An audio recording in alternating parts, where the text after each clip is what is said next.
భారత్ మాతా కి వందే వందే జై శ్రీరామ్ జై శ్రీరామ్ రేవంత్ రెడ్డి ఎప్పుడైతే మన సీఎం అయినప్పటి నుంచి మనం చూస్తూ ఉన్నామో ఒకసారి సైనికులను విమర్శిస్తాడు, ఒకసారి దేవీ దేవతలను విమర్శిస్తాడు, భరతమాతను విమర్శిస్తాడు.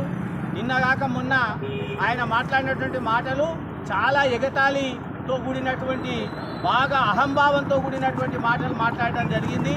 మన దేవీ దేవతలను గురించి ఇట్లాంటి చెత్త మాటలు మాట్లాడినటువంటి రేవంత్ రెడ్డి ఇది మనం ముఖ్యమంత్రిగా అంగీకరించడం చాలా బాధాకరమైనటువంటి విషయం.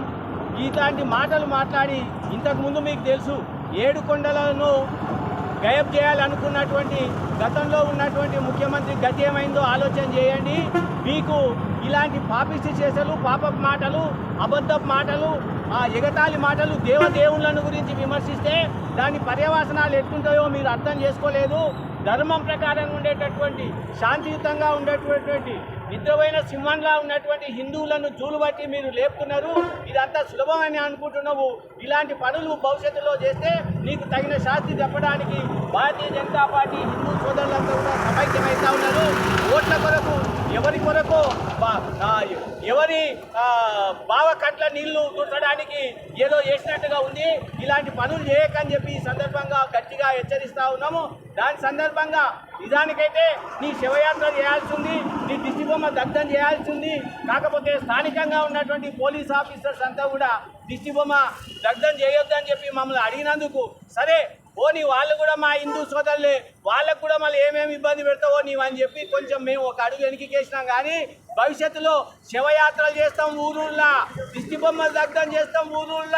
మీరేమనుకుంటున్నారో మేము ఊపుకుంటున్నాం అనుకుంటున్నాం. భారతీయ జనతా పార్టీ కార్యకర్తలు అంటే చిచ్చడ పెడుగులు, సింహాలు, చిరుతపులు అనే సంగతిని మర్చిపోకు రేవంత్ రెడ్డి. నీకు కూడా మా సంగతి తెలుసు.